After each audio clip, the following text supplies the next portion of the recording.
મિત્રો, ભારતીય જનતા પાર્ટીના ભ્રષ્ટાચારના કારણે આખું ગુજરાત બદનામ થઈ રહ્યું છે. ગુજરાતને લાંછન લાગી રહ્યું છે.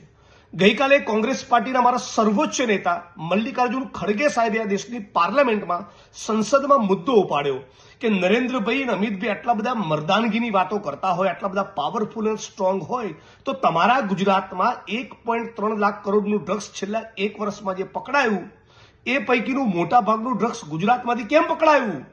આ મુદ્દે તમારું શું કહેવું છે?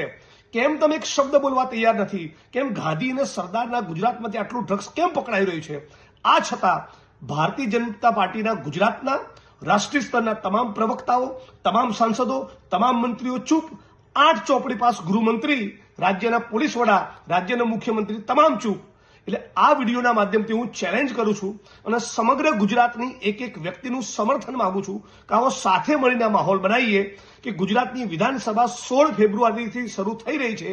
આ વિધાનસભામાં જ્યારે ગૃહ વિભાગની ચર્ચા હોય ત્યારે મારી અને હર્ષ સંઘવીની વચ્ચે એક લાઈવ ડિબેટ થાય અને એ ડિબેટનું જીવંત પ્રસારણ ગુજરાતના જનજન સુધી પહોંચાડવામાં આવે એટલે ખબર પડે કે 8 ચોપડી પાસ એ ડ્રગ્સના મુદ્દે શું કહેવા માંગે છે, એ ગુજરાતને શું બાહેધરી આપવા માંગે છે.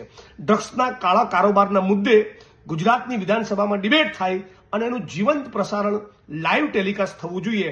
તમે જો આ વિચારના સમર્થનમાં હોય તો આખા ગુજરાતના ખૂણે ખૂણેથી કોમેન્ટ કરો અને આ વિડીયોને લાઈક કરો.